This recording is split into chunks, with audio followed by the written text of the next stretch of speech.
예전에요, 영화 타짜에 이런 대사가 나옵니다. 싸늘하다. 하지만 걱정 마라. 손은 눈보다 빠르니까. 네, 이런 조승우 씨의 대사가 있는데 이 대사가 딱 들어맞는 상황이 벌어졌다고 합니다. 김기혁 아나운서. 예, 그런데 타짜가 만약에 그 요즘 시대였다면 조금 힘들었을 것 같아요. CCTV가 있으니까. 예. 네네. 해당 영상을 보시면서 설명해 드리겠습니다. 아하. 네, 서울의 한 금은방입니다. 빨간 옷을 입은 여성이 들어와서 휴대폰과 가방을 진열대 위에 놓고 네. 우산도 저렇게 걸쳐 놓습니다. 네. 뭐 이 제품 저 제품 이제 주인과 이야기를 하면서 꺼내놓고 이야기를 나누고 있는데요. 네. 조금 생각보다 진열대 위에 많은 것을 조금 올려놓고 보고 있어요. 네. 예. 보통 저렇게 하잖아요, 그죠? 예, 네, 보통 금은방 저렇게 가면. 보니까요. 근데 이제 네. 개수가 굉장히 많았고 여기서 주목하셔야 되는 게 한 번 더 볼게요. 네. 자, 여기서 여성이 이제 주인이 한눈을 파는 사이에 네. 요 목걸이를 저 휴대폰 밑에 집어넣은 다음에 요걸 다시 꺼내서 가방으로 넣는 모습입니다. 네? 예. 주인이 못 봤어요. 저도 못 봤는데요? 여기서는 정말 손이 눈보다 빠른 상태였습니다. 와. 예. 타짜 주인공 아니세요, 저분? 근데. 예, 뭐 주인공 하셔도 될 것 같아요. 근데 예. 실제로 지금 저는 저 장면 보고도 저게 순간 슬쩍 한 건지 모르겠는데 김기현 아나운서 잘못 본 거 아니에요, 지금? 아닙니다. 정확히 봤습니다. 아하. 예, CCTV에 찍힌 거를 다시 한번 혹시 볼 수 있으면 네, 저희 다시 한번 함께 볼까요? 혹시 보도록 느린 장면이 하겠습니다. 느린 화면 좀 있으면 보여주세요. 네. 그 목걸이였거든요. 네. 그 목걸이를 거는 척하다가 이 주인분에게 저것도 보여달라 아. 하면서 바닥에 놓고 휴대폰으로. 여기네요, 이 예, 동작. 예. 아하. 여기입니다. 이거 동작 들어갔네요. 아하. 다시 한번 보시면 바닥에 놓고 휴대폰으로 이렇게 가리고. 들어갔네요. 아하, 자, 이렇게. 요 다음에 이제 가방 속으로 이제 집어넣죠. 네. 예. 그런데 진짜 김복준 의원님, 예. 눈 깜짝할 사이라는 게 이런 걸 얘기하는 겁니까, 진짜로? 저 사람은 제가 보니까, 일단은 들어가가지고, 귀금속 방에 있는 그 주인을 정신을 빼놓는 거예요. 이것도 보여줘라, 저것도 보여줘라. 네네. 그리고 이제 분명히 살 것 같은 확신을 주죠. 아하. 그러면서 이제, 범행을 하는 건데. 네네. 저게 이제 사기하고 절도가 융합된 그래요? 범죄라고 보셔야 되는데요. 네네. 나름대로는 특화된 수법입니다. 저런 형태의 이 범행이 생각보다 상당히 많아요. 아하. 근데 이제 저 사람은 제가 보니까 초범의 솜씨는 아니에요. 그러니까 뭐 범죄자들한테 무슨 프로 아마추어를 따지는 건 아니지만 네. 거의 특화된 그 프로 정도의 이 손놀림이 보이는데 네. 물론 누구나 처음은 있겠죠. 네. 그렇지만 그 처음 하기 전에도 이 사람들 상당히 손놀림에 대해서 연습합니다. 그러네요. 그럴 것 같아요. 그런데 최단비 변호사님, 지금 저희가 그 금은방 내부의 CCTV를 봐도 정말 김기현 아나운서 설명대로 찬찬히 들여다보지 않으면 모를 정도였어요, 지금. 그렇죠. 거기다가 보통 이제 저런 분들 같은 경우에 손놀림도 빠르지만 이런 주인분들의 정신을 좀 빼놔요. 뭐 저것도 보여달라, 이것도 보여달라 네. 하니까 주인 같은 경우에는 앞에서 이걸 보여드리고 뒤로 가서 다른 물건을 찾는 와중에 저렇게 빨리 숨겼으니까 당연히 저 손님인 척 가장을 한 여성이 물거리를 가져갈 거라는 생각을 못 하는 거예요. 그래서 처음에 이 손님인 척 가장하고 저것을 보던 분이 나갈 때까지만 해도 주인은 목걸이가 사라진 것을 몰랐다고 합니다. 네. 손님이 나가고 나서 물건을 정리를 하다 보니까 목걸이가 사라진 것을 아이고. 알게 됐고요. 그래서 곧바로 경찰에 신고를 했고 네. 경찰이 인근의 CCTV를 이용해서 용의자의 이동 경로를 추적했더니 네. 저 용의자가 저 절도를 한 금은방에서 불과 500m 떨어진 다른 금은방으로 들어간 것을 확인한 거예요. 아하. 이 금은방을 찾아가 봤더니 이 금은방에서 원래 이 피해를 입었던 금은방에서 훔친 목걸이를 이곳에서 팔았고요. 아이고. 이 훔친 목걸이가 원래는 시가가 120만 원이었는데 네. 다른 금은방에서 90만 원에 이 목걸이를 팔았다고 합니다. 그냥 이른바 땡처리 한 거예요. 그래야지 빨리 팔릴 것 같으니까 그렇게 했던 것 같아요. 그런데 김복준 의원님, 예. 저곳에서 훔쳐서 다른 곳에 팔아버리면 못 찾는 거 아니에요? 근데 일견 보면 그렇죠. 한 500m 떨어진 데 가서 훔친 거를 팔으면 네. 훔치는 그 어떤 기법은 프로인데 작물을 처리하는 거는 너무 그 허술한 거 아니냐.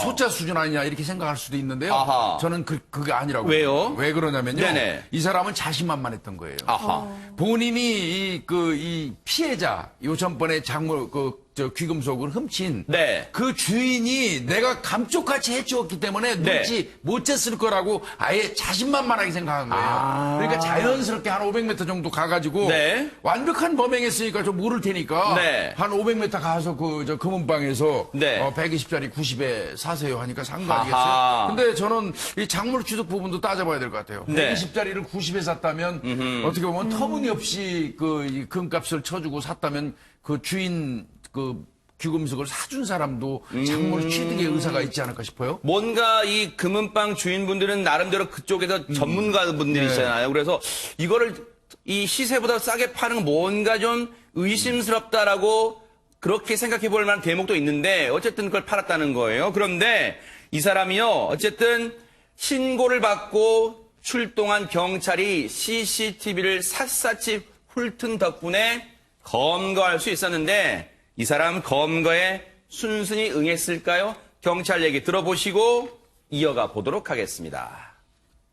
이제 주거지 탐문하다가 이제 기가하는 거를 확인해가지고 긴급 체포를 했는데 우리가 가니까 벌써 딱 알더라고요.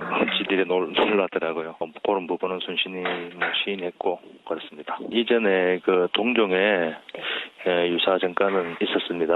그래서 우리 피해는 한 건이지만 그런 이전 범행 전력하고 절치하는 그런 수법이 습벽에 의한 거다. 그렇게 우리는 판단이 돼서 그 상습절도로 의유를 했습니다. 역시 김복준 의원님의 이 분석대로 이게 그냥 처음이 아니었을 것 같아요. 뭔가 그 특화됐다는 게 경찰 얘기에서 드러납니다. 그런데 잡고 보니까 김경아 아나운서 이 사람 어떤 사람이었어요? 네, 43세 여성으로 가정도 있는 사람이었습니다. 아이고. 이 범행 이유를 들어보니까요, 이런 영화 대사가 좀 생각이 납니다. 동작 그만, 밑장 빼기냐. 네.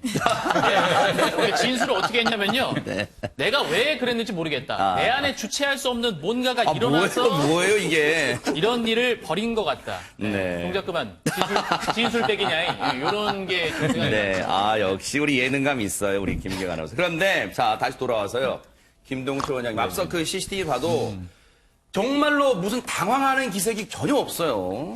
뭐 완전 꾼으로 확정 아하. 꾼인 것 같고요. 네. 그리고 뭐 숙련된 기교 이게 뭐 사실은 뭐 그냥 절도에 대한 부분들보다는 손이 너무 빨라서 야 이거는 기교다 기교 뭐 이렇게 느낄 정도고요. 네. 그리고 사실 뭐 이렇게 잡혀서도 그런 얘기 하잖아요. 지금 이제 아나운서께서 얘기하셨던 것처럼 왜 나는 했는지 모르겠다. 네. 좀 뭐 이런 말들을 했었는데 이게 사실 이렇게 잡히면 도벽중으로 이야기를 해버리면 이게 또 이런 것들이 감형이 된다는 것을 분명히 알고 있는 것 같아요. 네. 그렇기 때문에 이런 상황들을 자꾸 지속적으로 이야기를 하면서 스스로에 대해서 뭐 자기 죄의 합리화 이런 것들. 네. 신고를 받고 발빠르게 출동한 경찰이요, 이 현장에서 이제 이 퇴로를 다 차단하는 덕분에 이제 검거할 수 있었는데 가정주부였어요. 가정주부였고 이제 43세. 그런데 김호인 변호사님, 이게 앞서도 말씀해 주셨지만요, 바늘 도둑이 소도둑 된다는 말이 맞은 것 같아요. 과거에 이런 유사 범행 전력이 있대요. 우리 김복준 교수님이 정확히 지적해 주신 바대로 네. 초범이 아니었죠. 그리고 이 사람은 일단 구속이 됐는데요. 구속이 된 것만으로 거꾸로 유추해봐도 초범이 아닐 거란 가능성이 굉장히 높아 보여요. 네. 왜냐하면 단순 절도 같은 경우에는 보통 영장실질심사를 하면 네. 석방해 주는 경우도 종종 있거든요. 근데 네. 지금 이 사건은 한 건이지만 상습 절도를 일단 의율이 됐는데요. 그럴 경우에는 그 재판부에서 재범의 우려가 굉장히 높기 때문에 네. 구속을 하는 것이 통상적인 거고요. 그리고 네. 아마 이제 본 재판에 가서도 처벌해서 이 정도 상습 절도를 하고 이게 피해가 회복된다 손 치더라도 그 전력이 상당히 있고 하면 실형을 면하기 또 어려울 가능성이 있으니까 네. 혹시라도 남의 물건에 탐을 내신다거나 이게 얼마 죄책이 얼마 안 되겠지라고 착각하시면 큰일 납니다. 네. 이런 일은 절대 일어나면 안 됩니다. 그러니까요, 맞습니다. 자, 어쨌든 이 손은 빨랐을지 모르지만 CCTV가 딱하니 지켜보인 덕분에 검거할 수 있었던 그런 사건이었습니다.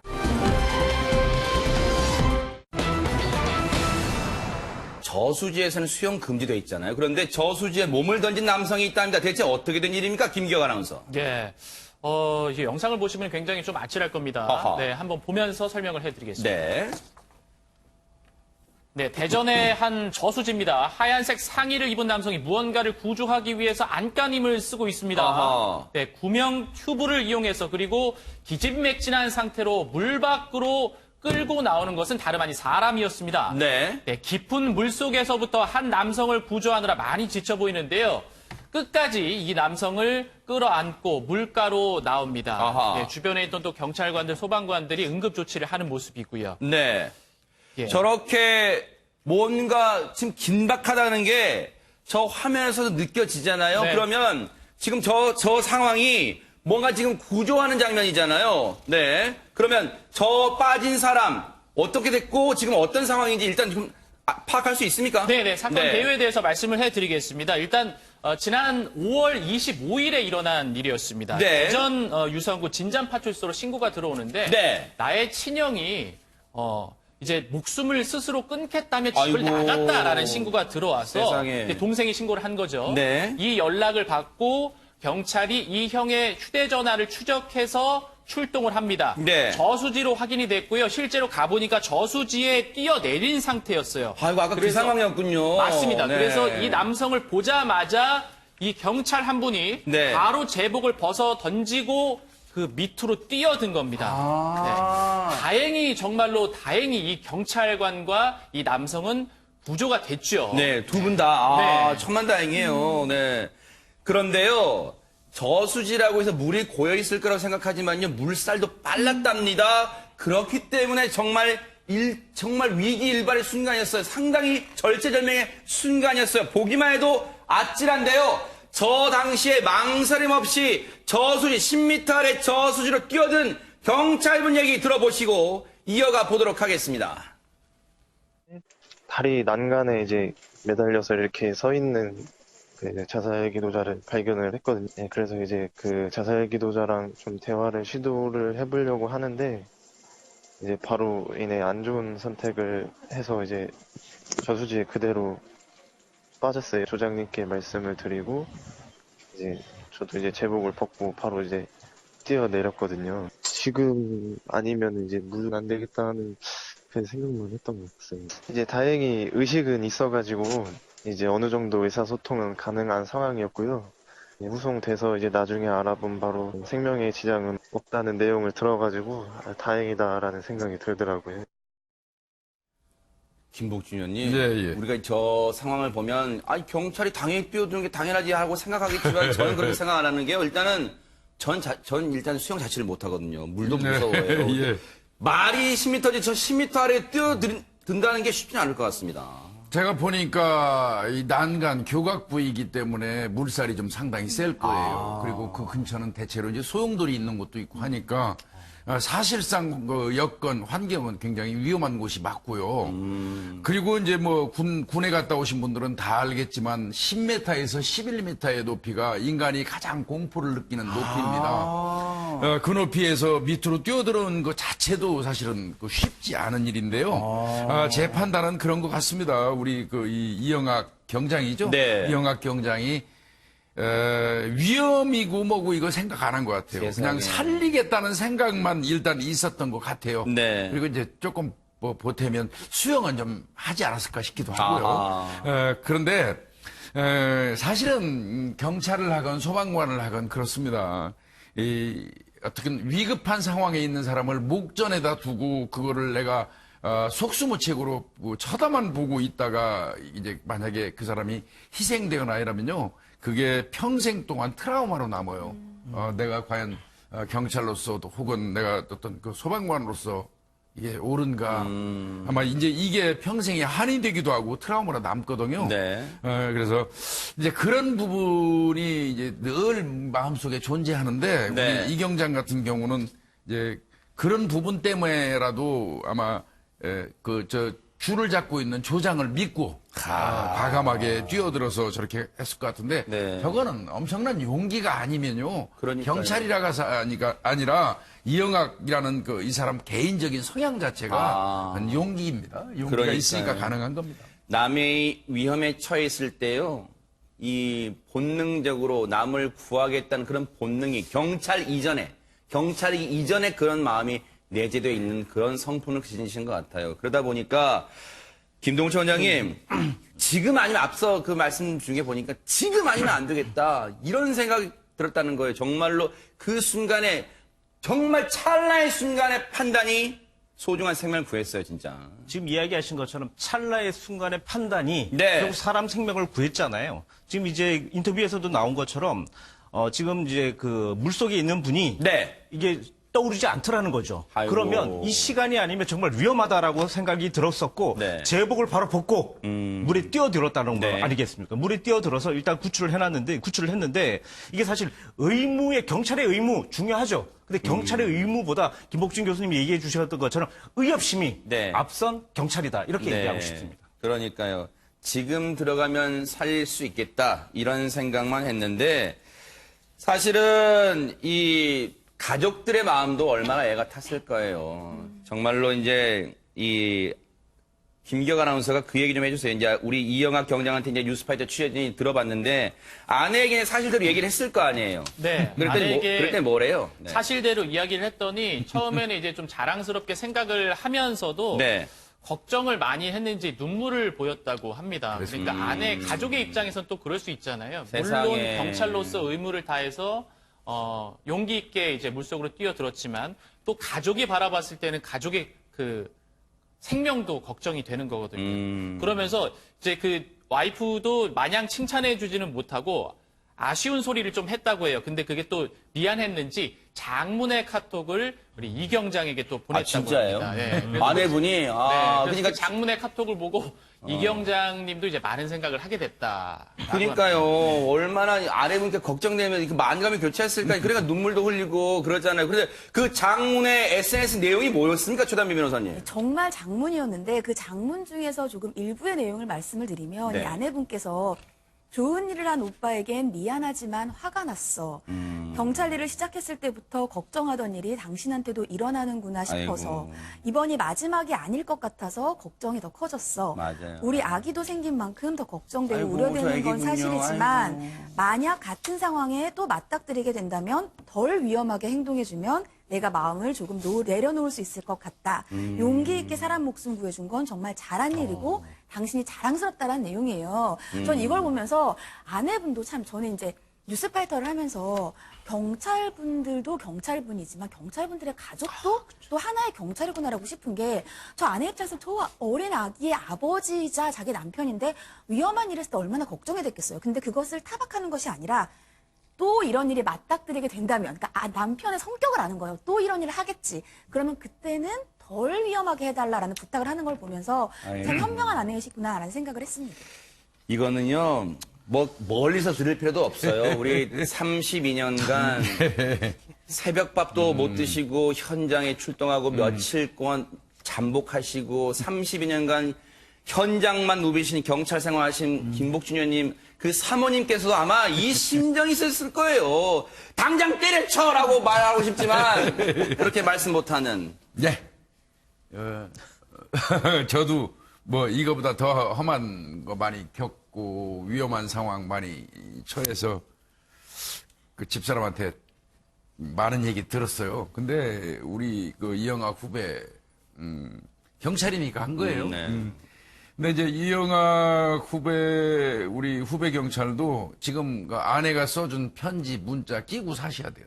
아. 예. 스스로의 안전도 생각하면서 그러니까. 절대 무모하지는 말아야 될 것 같다는 그런 생각은 좀 들거든요. 네. 제가 문득 이제 예전에 잠깐 시골 지서장 나가가지고 저수지에 이렇게 사람 빠진 현장에 그 출동한 적이 있었어요. 근데 제가 수영 그렇게 썩 잘하지 못하거든요. 근데 그 인근에 있는 주민분들은 경찰은 만능으로 인식하시는 것 같더라고요. 그럴 것 같아요. 갑자기 그 파출소장이 뭐 하냐고 건지지 않고 저를 확 밀어넣어가지고 아이고 세상에. 밀어놔가지고 제가 오히려 빠져서 한참 허부적거린 적이 있었는데 사실 경찰 못하는 건 못하는 거거든요. 근데 이제 아마 우리 이 경장은 수영 좀 하셨을 거예요. 네. 근데 하여튼 아내 편지 끼고 살면서 열심히 일하고 하는 건 맞지만 무모하지는 말았으면 좋겠어요. 예. 만약에 제가 이영학 경장의 아내 심정이라면 이랬을 거예요. 미쳤어. 거기가 어디라고. 자기만 경찰이야. 다른 경찰도 있잖아요. 아이고, 왜 들어가, 거기. 미쳤어. 라고 했을 수도 있는데, 이영학 경장의 아내분의 성품도 보세요. 오빠를 응원한다는 거 아니에요. 이 남편분을 응원한다는 거 아니에요. 그런데 이 사연이 퍼지니까요. 정말 많은 분들이 여러 이제 응원글도 보내왔는데 김기화 아나운서 어떤 글들이 좀 나왔어요? 네. 일단은, 이제 경찰로서 뭐 열심히 네. 한 이 이영학 경장에게 칭찬을 굉장히 많이 했고, 네. 또 가족으로서도 이 아내분이 이제 느끼는 감정이. 그러니까요. 예, 맞아요. 많이 공감을 해주시더라고요. 그러니까 네. 어떻게 보면은, 경찰이 당연히 해야 될 일이야. 네. 라고 말할 수는 있지만, 네. 또 아내의 입장도 굉장히 공감을 네. 해주는 분위기였습니다. 혹시 김호인 변호사님, 진짜 이거는 혹시인데요.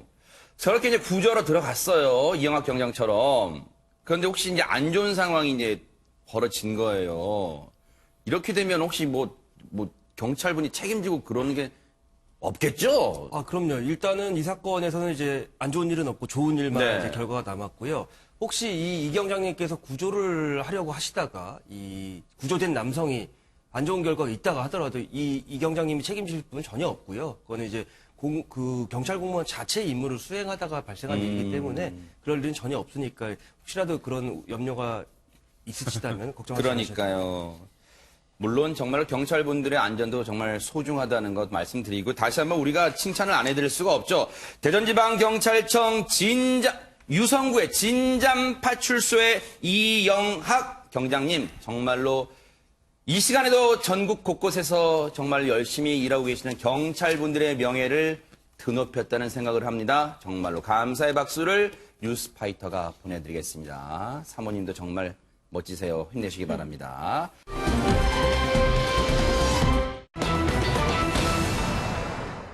오늘 아침에 들려온 글쎄요, 이건 비보라 그럴까요? 뭔가 안타까운 소식인데요. 김기혁 아나운서. 네, 먼저 사건 개요에 대해서 설명을 해드리고 영상을 함께 보여드리겠습니다. 네네. 사건 개요는요, 이 40대인 한 남성이 어제 오후 2시경쯤에 거제시 옥포동의 한 20층짜리 주상복합 아파트 복도에서 50대인 남성에게 흉기를 휘두르고 네. 그리고 옥상으로 도주를 한 후에 경찰과 대치를 이어갔습니다. 네. 이 대치는 오늘 아침 6시까지 이어졌습니다. 아이고. 네, 그리고 흉기에 찔렸던 이 50대 남성은 결국 숨졌습니다. 네. 그런 상황에서 이제 한 사람의 목숨을 앗아간 뒤에 도주하고 결국은 저렇게 옥상에서 경찰과 장시간 대치를 이어가면서 사실 제가 이제 새벽에 출근할 때도 보니까 인터넷에 계속 저 사건 관심이 커서 검색어에 읽던데 오늘 새벽에 지금 결국은 안 좋은 상황으로 끝났잖아요. 김기혁 아나운서. 네, 맞습니다. 네. 오늘 아침 6시까지 계속 대치를 이어가다가 결국 이 남성은 이렇게 지금 화면에서 보시다시피 소방대원들이 에어매트를 곳곳에 설치를 해놨습니다. 네. 하지만 이 남성이 에어매트가 설치되어 있지 않은 아이고. 곳으로 투신을 해서 결국 이 남성도 사망을 했습니다. 아하. 어제 사실 그 대치를 이어가는 과정에서 김호인 변호사님 뭔가 여러 상황이 있었잖아요. 이 대치를 벌인 남성이요. 네, 일단 저 남성은 옥상, 살인죄 흉기를 휘두르고 나서 옥상으로 올라가서 협상팀과 얘기를 하기를 이혼한 전처를 불러달라고 계속 요구를 했다고 해요. 근데 그 경찰 현장의 협상팀이 사실 그런 요구를 들어줄 수는 없거든요. 그래서 피의자가 원하는 뭐 담배, 담요, 뭐 커피 등을 계속 제공을 하면서 전문 프로파일러들을 불러서 이제 잘 달랬지만 네. 안타깝게도 결과는 좀 좋지 않은 극단적인 선택으로 끝나고 말았습니다. 네. 뭔가 김복준 의원님 전처와의 통화를 그 순간에 정말 경찰과 대치하고 그 뭔가 아슬아슬한 순간 이 옥상에서 이 대치하는 순간인데도 전처와의 통화를 요구했어요. 뭔가 할 말이 뭔가 사정이 있었던 걸까요? 글쎄, 이혼한 전처가 격리로 근무하던 회사의 사장을 공격했던 걸로 봐서는요. 지금 현재 이 범행 동기라든지 이런 걸 조사하는 과정에서 드러나겠지만, 네.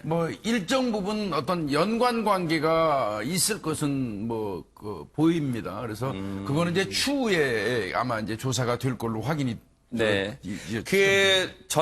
이 남성이 경찰과 16시간 대처하면서 전처와 통화하게 해달라 요구했던 그 전처가요, 사실은 이 최단비 변호사님, 이 남성이 흉기로 공격을 했던, 가해를 했던 50대 남성, 그 남성이 운영하는 회사의 격리로 근무를 하고 있는 사람이래요, 전처가. 예, 맞습니다. 네. 지금 이 흉기를 휘둘러서 사망한 피해자가 운영하고 있었던 회사의 격리 직원으로 네. 이 투신에서 사망한 흉기 살해범의 전처가 근무를 네. 하고 있었던 것이고요.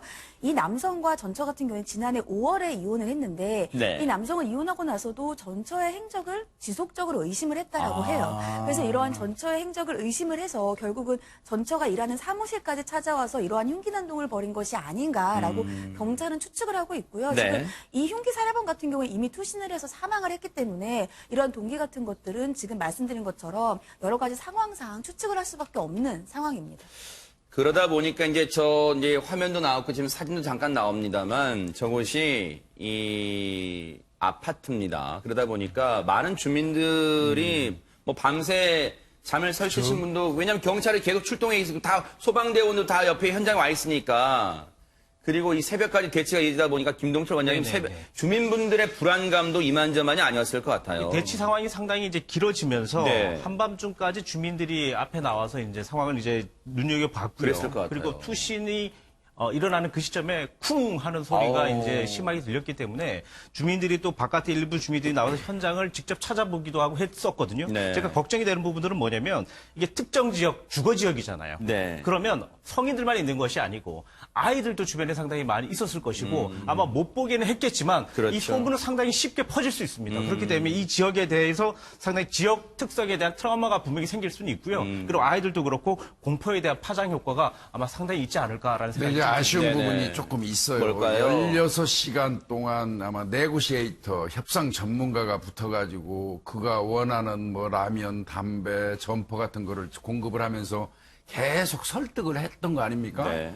그러는 한편 이제 밑에 소방관들이 추락 가능성이 있는 밑에다 에어매트 같은 거를 설치를 했는데 그럼에도 불구하고 이 사람이 그 협상, 그 설득에 넘어오지 않고 결국은 극단적인 선택을 한 게 아니겠어요? 네. 근데 사실은 기본적으로 16시간이면요, 시간이 길어지면 가능성이 낮아진다는 연구 결과가 오히려 있어요. 그런가요? 오히려요. 그래서 이 경우에 그 안전한 어떤 방법에 의한 마취총 같은 거 발사?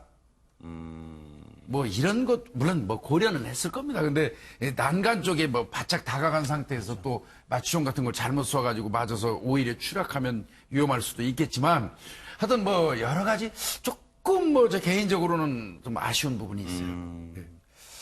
그러니까요. 물론 이제 김복준 의원님도 이제 단서는 달았습니다.